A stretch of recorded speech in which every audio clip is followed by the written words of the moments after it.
Hello, my name is Dylan Wadler. I am a financial analyst here at DBC, where I work primarily with DBC Finance doing support and training. Here we are going to go over a basic demonstration of DBC Finance and 3 modules within DBC Finance. A DBC Finance data file consists of 3 levels. The top level is what we call the issuing authority level. The second level is what we call the issuer level, and the third level is what we call the series level. Within a single DF2 file, you can have multiple issuers underneath the issuing authority level, and within each issuer you can have a number of different series across all 4 modules. First, let's take a look at the debt size module and a new money series. The first step in creating a new money series using the debt size module is to go into the debt size assumption screen.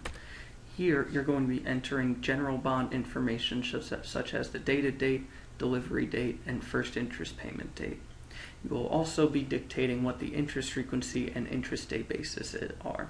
If we go to the drop-down option here, you can see that we have a number of available options ranging from annual and semi-annual down to weekly and even 28 and 35-day interest frequency.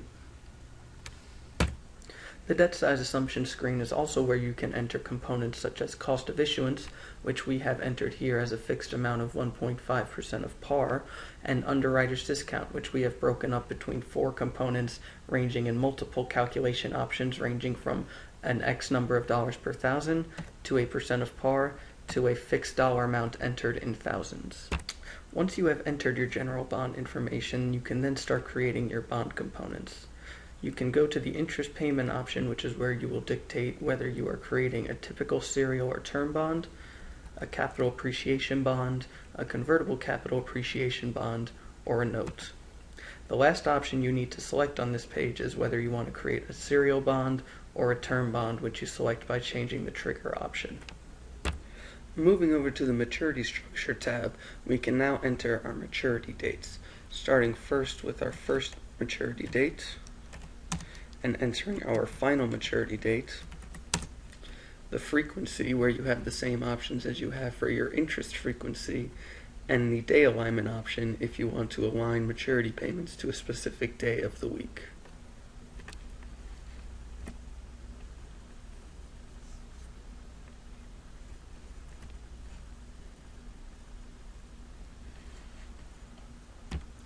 Once the grid is built with your maturity dates, you can then continue on through the maturity grid, entering information such as the principal amount for each maturity, which we're going to leave blank and let the program solve for, the interest rate, and the yield.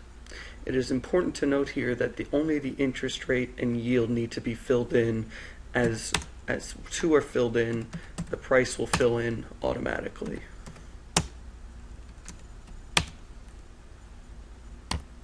In filling in your grid, we have a very helpful feature called the copy down feature, which allows you to take the amounts in 1 or more highlighted cells and copy those amounts to the bottom of the grid.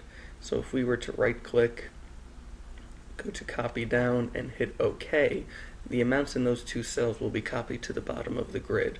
This can also use operations, so we can say that we want to increase each year's interest and yield by an amount of 10 basis points. And that amount will be copied all the way down to the bottom of the grid. Now that we've entered our maturities, we can now create a project fund. You can see that we have 3 unique options for funding your project fund, which is also a good opportunity to reference our help screen, which you can access anywhere in the program by clicking the F1 key. The help screen will give you detailed descriptions of every option available on each screen in DBC Finance and is filled with information that will help all users in using the program.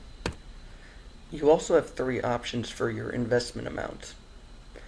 The calculated amount will be set if you have a known project draw schedule, which you can enter in the following screen. Excess proceeds would take any additional proceeds left at the end of the structuring and push them directly into the project fund, or we can enter a specified amount entered in thousands. Moving on to our reserve and capitalized interest funds, we can easily set up either a debt service reserve fund or a capitalized interest fund. You can see that you have the same three options you have available at the project fund level, as well as the same three investment amounts. Moving to the requirements and draws section, we can enter either our balance requirement for the debt service reserve fund or our draw schedule for our capitalized interest fund. We have a very helpful feature of a drop down on these screens that will help in quickly creating these formulas, and each of the drop downs is formatted for specifically what formulas you would be entering. There are two types of expenses that you can create using DBC Finance: an issuance expense and a generic expense, which we have set as the default expense. Here we have a basic example of a generic expense. You can go into the type of expense option where you can see we have multiple options such as cost of issuance and underwriters discount, internal and external deposits to a fund. We're going to keep ours at other, which is just going to be treated as a typical expense. You can see that you have the option to include or exclude this expense from a number of different statistics, including the ARB yield and the NIC. And going over to the expense formula, you can see that we've set up a very simple formula here. But again, using the drop down, you can see a much bigger range of possible formulas to use. Now we're going to go over our call provisions. This is a two-step process. First, by creating the call table, by going to call provisions detail, we can enter our call date and our call price. Second, we can go to the call provisions setup screen, where we can link the call table directly to the bond component. This allows us to create multiple call tables for different bond components that have different redemption options. Now that all our different components are added, we can go to the solution assumption screen, which is where we are going to tell the program how we want to solve our series. Your first options are whether you want to let the program size for the par amount, or you can enter a specific target amount for the program to follow. Next is the type of bond solution. We have multiple options here ranging from level debt service, which will solve the series so that each annual debt service payment is within one issuance denomination. Proportional, which will solve for a level coverage ratio given a certain revenue stream. Uniform, which will solve for level dollar amount savings against a specific revenue stream. Accelerated, which will push debt service up as much as it can in early years. Deferred, which will do the opposite and backload debt service as much as it can. Fill, which will push debt service up as close to a given revenue stream as it can without going over. Equal, which will have the same idea as level debt service. Instead of it will have equal principal or level principal within one issuance denomination as opposed to level debt service. Additionally, you can have a mixed solution where you can choose multiple of these solution types to solve against in certain specific years. Quickly going over a couple other options you have at the solution assumption screen. By going to solution adjustments, you can apply either your earnings from your reserve funds or your ongoing expenses directly into the bond solution. By going to the additional debt service for wrapping tab, you can either screen enter a given debt service stream to wrap around, or if you have another series in your DF2 file that you want to wrap around, you can automatically bring that into your your series and wrap around it. Finally is the bond solution revenues tab, which is where you can screen enter any given revenue stream that you wish to solve against. Once we've entered all of our information, we can start calculating and taking a look at reports. We are going to calculate to achieve a simple level debt service solution. Once the program calculates, you can then access the print button. This will open up this window, which will allow you to select from all of our numerous reports that we have available at the debt size level. There are two ways that you can view the reports in DBC Finance. By clicking the View option, you will be shown how these reports will be printed on paper. The other view that we have available is the Access view, which will open up more of a grid format. Here you can see our sources and uses report, which is going to show your bond proceeds, being your par amount and your discount, and your uses, which encompasses your project fund, your debt service reserve fund, and all of your cost of issuance and underwriters discount components, as well as the additional proceeds left over. Next, we could take at the bond debt service report, which we can see here has our principal, coupon, interest, and debt service. You can also see that each of our debt service payments are within our $5,000 issuance denomination, meaning that our level debt service solution was achieved. Next, we can look at our bond pricing report, which is going to show each available maturity with the given solved for maturity amount, interest rate, and yield. Since the interest rate and yield we entered ourselves, the price is going to be shown at the price to call for the callable maturities. Additionally, though, the program is going to give us, again for the callable maturities, our yield to maturity, as well as the call date and price. The final report I want to look at today is the Bond Summary Statistics Report, which is where you're going to get information such as the ARB yield, TIC, NIC, all-in TIC, average coupon, average life, and duration for the overall series. Additionally, going down to the middle section, you can see the average life and average coupon for each individual bond component. As well, on the very bottom, you can see a quick proof of the arbitrage yield, TIC, and all-in TIC, and what amounts are going into that calculation. Now that we've set up a simple debt size series and looked at a couple of reports, we can move on to the second module which we will be looking at, which is the refund module. Once in the refund module, the first thing I recommend doing is going into the prior debts detail button. Here you can do a number of things ranging from selecting the maturities that you are going to refund by going to From Existing Bonds and hitting this detail button. Here you will see a tree view of every available maturity that you have in your DF2 file eligible to be refunded. You have the option to either do a full refunding, or by going through this tree view and either deselecting maturities completely or half shading maturities and entering in a specific amount of that maturity to be refunded.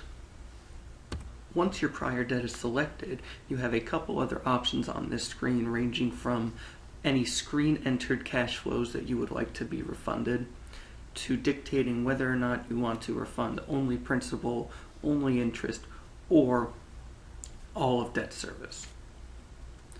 Continuing to tab through, you can add in any funds on hand that you had in the actual series. In this case, we're saying that we have a debt service reserve fund in our prior series that has $500,000 outstanding in it. That amount is now being carried over into the refunding and will act as a source of funds. Next, we can go to the top option, the refund assumption option, where we can dictate to the program our escrow information. For example, we can tell the program what our default for available securities is, whether we're going to be using slugs, OMS, a combination of the two, cash, or a present value escrow.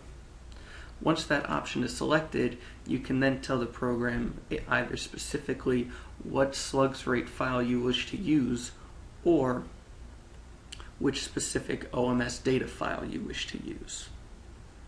With the OMS files, you also have the additional ability to filter out any type of security that you don't want to use in this specific escrow. Other options you have by going over to the Global Proceeds Escrow tab is the ability to set a yield limit on your escrow. Typically, it is set to the arbitrage yield. However, you do have the option to enter a more specific yield or to turn off a yield restriction altogether. If, instead of letting the program fill in an escrow for you, you have an already solved escrow that you wish to enter, you can enter that directly as a portfolio. Once the portfolio is created, you can enter the par amount, type of bond security, which you can see ranges from T-bills and T-bonds to R-strips, down to agencies and slugs or cash. On top of that, we just need to enter the maturity date, rate, and yield, and then the program will use only specifically what you've entered in your portfolio and will not try to purchase any additional securities. By going down to the Savings Assumptions tab, we can here direct the program in how we want to see and shape our savings report. For example, each savings report is going to run a present value analysis on the savings. So what we can tell the program is what rate we want to use as our discount rate, whether it's the ARB yield, the TIC, or a specified rate that you wish to use. Additionally, you can also calculate the savings by maturity on this tab. You will notice once it's selected that we actually have two methods of calculating savings by maturity which you can use. Next is the Expenditure Adjustments tab. Here, you are going to tell the program how certain components such as debt service reserve funds and ongoing expenses are to be treated on the savings report, whether they act as a cash flow during the savings or whether they are an upfront adjustment made after the present value analysis. The solution assumptions you have at the refund level are pretty much the same that you have at the debt size level, with one noteworthy difference. By going to the Bond Solution Revenues tab, you can see that there is now an option to include the prior debt service as your revenue stream. This allows you to shape both the bond solution and the savings report against your prior debt service, which will give a much more realistic bond solution in regards to savings. Now that we've set up a very simple refunding, we can run another calculation and look at a couple of reports that are specific to refund. For example, the first report we're going to look at is the savings report. You can see we have our prior debt service, refunding debt service, savings, and the present value analysis of the savings at the discount rate of the arbitrage yield. You will notice that the savings amount is the same as the unused revenues in the bond solution report. The bond solution report is an extremely important report to print at all levels, the debt size, refund, and top level, which is project finance. The bond solution report is going to show you exactly what amounts are going into the level, uniform, whatever bond solution type you selected. It is always recommended that you print the bond solution report in your report packets. Switching over to the Summary of Bonds Refunded report, we can see each maturity that we have selected to refund, the maturity date, interest rate, par amount, and the call date and price if applicable. Next is the Summary of Refunding results, where you will see information such as the arbitrage yield, escrow yield, value of negative arbitrage, as well as a couple other present value analysis of the refunding case. Next is a few escrow reports. First, the escrow costs, where we'll see the securities we're purchasing and how much. Next is the escrow descriptions, which will give us a little more detail into the specific securities that we are purchasing. Next is the escrow requirements, so you can verify what is needed on each date and verify which securities the program is purchasing.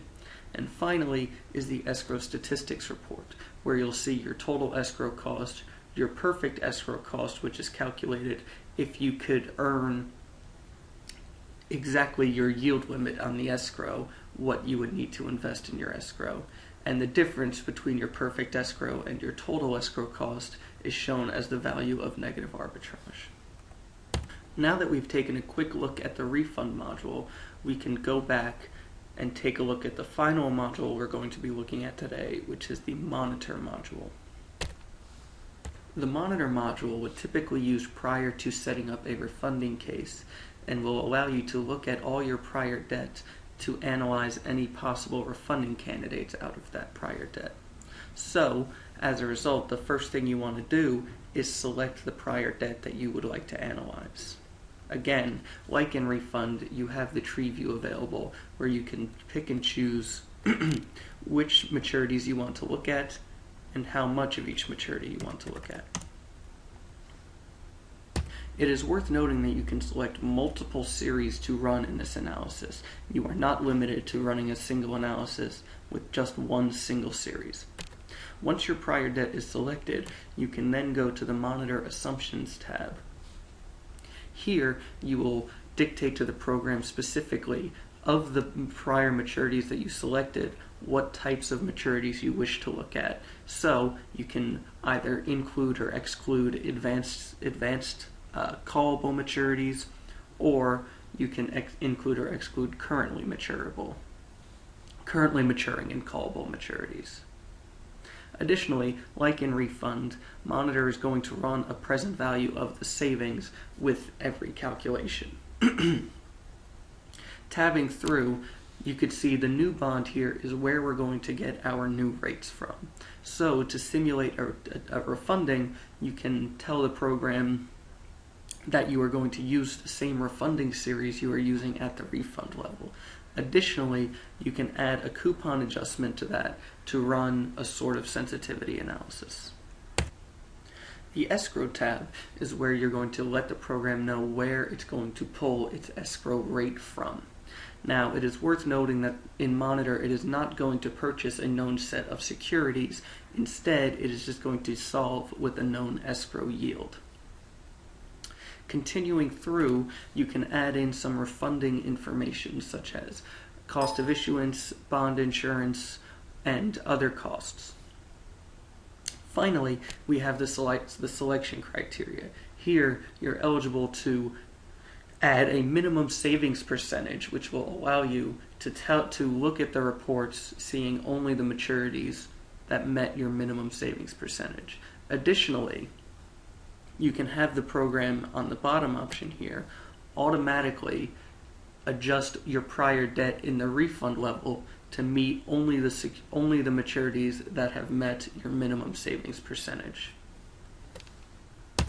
Once all the information is entered in Monitor, you can run another calculation and look at some new reports. The first report we're going to look at is just going to show our maturities that we're looking at with the refunded rate, refunded par, call information, the new escrow rate that we're looking at, the new arbitrage yield that we're looking at, and if the escrow rate is less than the refunding rate, we can look at negative arbitrage by maturity. The second report we're going to look at is the refunding candidates, which is going to be where we'll see our savings. So we can see our savings options here, again, negative arbitrage by maturity, and the cumulative savings percentage among all these series. That was a very basic demo of 3 modules within DBC Finance: the debt size, refund, and monitor module.